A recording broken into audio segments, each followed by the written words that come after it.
Alors cette semaine au programme, on a fait un petit peu de transport de pulpe surpressé à la sucrerie pour un collègue, donc le week-end dernier. Et cette semaine, on a pu débuter chez moi les semis de blé, les premiers semis de blé.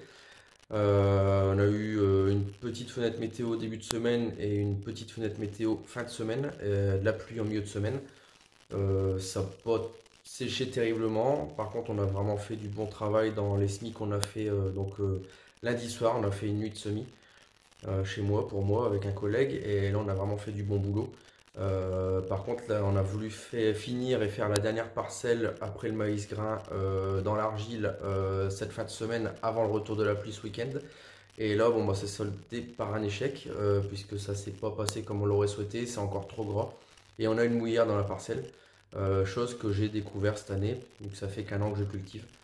Et vu qu'à la récolte, la moissonneuse a foncé un petit peu et que c'est resté toujours humide et qu'il n'y ait pas trop de maïs à cet endroit-là, on ne s'est pas passé avec le semoir et des chômeurs à disque, je l'ai bourré plusieurs fois, donc on a stoppé.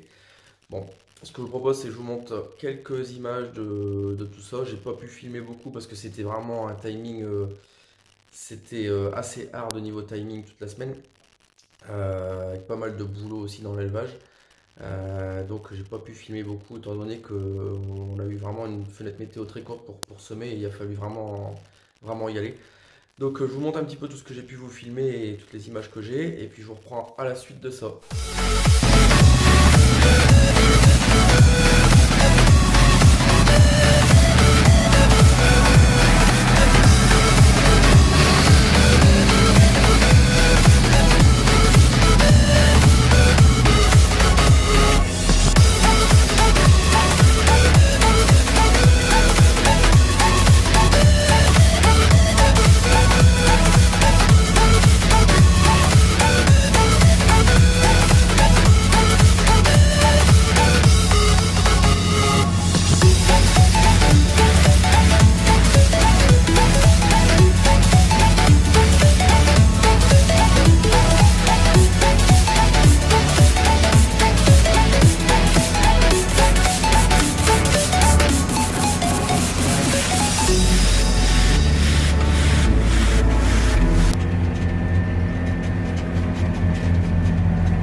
Salut à tous. Bon, petite vidéo intermédiaire là en cours de semaine. Comme vous pouvez le voir derrière, j'ai le 154 rouge et j'ai un déchômeur à disque Pottinger, déchômeur à disque d'un copain, et je suis en train de commencer à travailler les terres après les maïs grains pour semer du blé ce soir. Donc je passe une tournée là à 5 cm juste pour dire de commencer à niveler un peu et comment dire, préparer le lit de semence, mais surtout niveler et puis commencer à faire un peu un mulch de tous les résidus de maïs grain qu'il y a, parce qu'il y a quand même un bon tapis étant donné que le maïs il était relativement grand. Et puis je repasserai une deuxième tournée juste devant le semoir, soit droit soit en biseau de l'autre côté, parce que là je suis en biseau. Je sais pas si vous pouvez le voir par rapport au rang de maïs. Ouais, là vous pouvez le voir, je travaille en biseau pour dire de pouvoir déchausser un maximum de rang de maïs, de pieds de maïs. Mais bon, à seulement 5 cm pour commencer à faire un mulch. Et deuxième tournée que je ferai soit en biseau de l'autre sens, soit droit juste devant le semoir pour finir d'égaliser et de préparer le lit de semence. Donc voilà, mais en maïs grain je vais faire que cette parcelle-ci parce que l'autre parcelle est pas assez ressuyée, c'est de l'argile. Et ils annoncent quand même pas mal de flotte dans 24 à 24-36 heures et j'ai peur de me planter, donc je vais pas la semer. On va semer ici, on va semer une autre parcelle qui va blé sur blé, le blé sur blé de moutarde dont je vous avais parlé il y a quelques temps. Donc on va faire tout ça ce soir. 2 parcelles. Bon, ce sera déjà ça de semer chez moi. Et on verra la suite, prochaine période de beau temps, même au mois de novembre s'il le faut. L'an dernier j'ai semé au mois de novembre mais ça s'est très bien passé.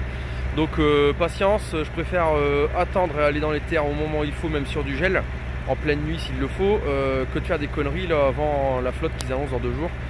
C'est pas assez ressuyé, c'est tout, on y retournera plus tard. Donc voilà. Donc, vous pouvez voir, vraiment 5 cm, vraiment light, ça mélange pas mal du tout. Vous pouvez voir juste derrière moi. Mais par contre, je veux absolument garder un maximum de résidus en surface dans les 5 premiers centimètres pour éviter la battance, parce que c'est une terre qui se fait relativement fine. Et avec la pluie qui nous annonce, je veux pas que ça je veux éviter à tout prix la battance. Donc mes résidus en surface, ils vont m'éviter justement cette formation de courbe de battance. Voilà. Bon, je suis désolé, j'ai pas le broche, j'ai rien. C'est vraiment une vidéo. Entre temps, on a pas mal de boulot, on split, donc il n'y aura pas forcément de vidéo qui sortira sur le SMI d'aujourd'hui. Par contre, pour le reste des SMI que je ferai plus tard, j'essaierai de vous sortir une vidéo. Voilà.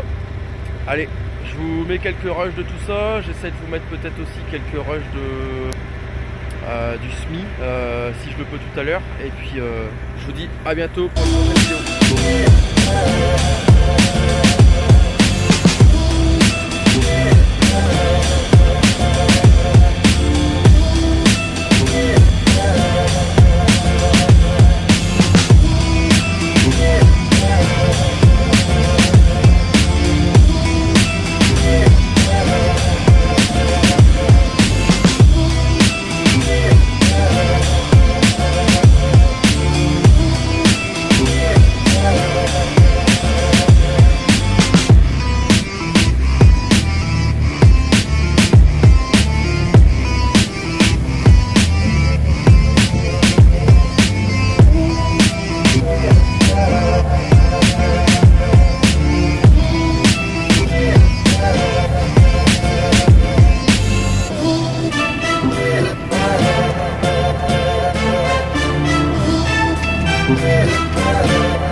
ça continue, on sème. Il est presque 1h du matin. La parcelle de blé sur blé est terminée. On est arrivé dans la deuxième parcelle à semer cette nuit. La parcelle, une des deux parcelles après précédent maïs grain récolté il y a quelques jours. Et ça se passe super bien. On a des conditions cette nuit qui sont, c'est même à peine croyable parce que ça blanchit la nuit. La terre blanchit la nuit. Alors là, c'est du jamais vu. Il fait un vent de malade, ça réussit nickel. On fait un semis mais au top du top. Donc bon, tant mieux. Impec. Peut-être, je vais peut-être regretter de ne pas semer la dernière parcelle, mais bon. De toute façon, je vais pas les semences, donc comme ça, la décision est prise. Mais voilà, bon, on devrait terminer en milieu de nuit, je pense, cette parcelle-là, je sais pas, 3h, 3h30 du matin. Après, on ira dormir un petit peu et on verra demain matin le temps qu'il fait. Voilà. Bon, j'essaie de vous faire quelques petits rushs à droite à gauche du semoir, du déchômeur. Mais j'ai pas beaucoup de temps parce que bon, en TCS avec le Sky, on s'est roulé à 10-12 km/h. Donc pour l'alimenter, moi il faut que je marne devant un col déchômeur, donc pas trop le temps de filmer. Voilà. Allez, on continue, on va terminer ça et puis on va aller dormir un petit peu. Allez, salut.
Bon, on est toujours dans les semis, ça avance. L'autre fois, il y a quelques jours, on a fait du super bon boulot dans les deux parcelles le soir. Là. Super implantation, impeccable, super boulot. Bon, ici par contre, j'ai attaqué la dernière parcelle. Vous pouvez le voir au rouleau, vous pouvez le voir aussi au travail que ça fait. C'est pas du tout la même histoire. Ici, on est dans de l'argile. On a repris 10 mm avant-hier. Ça a peiné à sécher hier, du brouillard ce matin. On a encore 24-36 heures de beau temps, enfin beau temps, c'était censé être du beau temps, mais bon, je vois que tout à l'heure il pleuvait là-bas de l'autre côté, donc je vais le tenter quand même. De toute façon, je l'aurai pas plus sec, ça a l'air de blanchir un peu avec le vent, donc j'essaye de le passer. Par contre, j'ai déjà bourré 2 fois le rouleau parce qu'il y a une zone là-bas au milieu de la parcelle. Je ne sais pas si vous vous souvenez, dans la grande parcelle de maïs grain, la première que j'ai récoltée. Il y a une zone où est-ce qu'il n'y avait pas du tout de maïs qui avait levé, zone d'argile, et en fait ça fait une cuvette. Et l'eau elle reste, et j'ai bourré 2 fois le rouleau dedans. Mais bon, je vais pas m'empêcher de travailler la parcelle parce qu'il y a 50 arts là-bas qui sont noyés. Bon, on verra ce que ça fait, là ça a l'air de blanchir. Alors pourquoi cette cuvette? Alors, je me posais la question et j'ai posé la question à la personne à qui j'ai repris l'exploitation l'an dernier, tout simplement parce que les Allemands en 39-45, ils avaient creusé une énorme tranchée là-bas dans la parcelle, au bout de mon doigt là, sur la colline, sur le coteau, et pour surveiller tout ce qui arrivait. On peut voir que d'ici on a un point de vue sur tous les alentours. Donc tout simplement, les Allemands ils avaient creusé une énorme tranchée là-bas, et ils surveillaient tout ce qui arrivait du sud en fait. Du sud, de l'est et un peu de l'ouest. Donc ce qui fait que ça a été rebouché par de la terre de remblai, toutes les terres qu'ils ont pu trouver. Et ça fait toujours la cuvette, ça n'a jamais été bien rebouché, donc l'eau elle reste. En dessous c'est de la terre de remblai qui à mon avis était plutôt de l'argile. Donc ce qui fait que l'eau elle reste. C'est pas génial du tout. On va voir ce que ça fait. De toute façon on fera un petit tour quand ce sera semé dans quelques jours pour voir un petit peu ce que ça donne.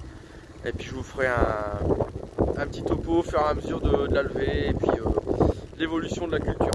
Voilà. Allez, moi je continue.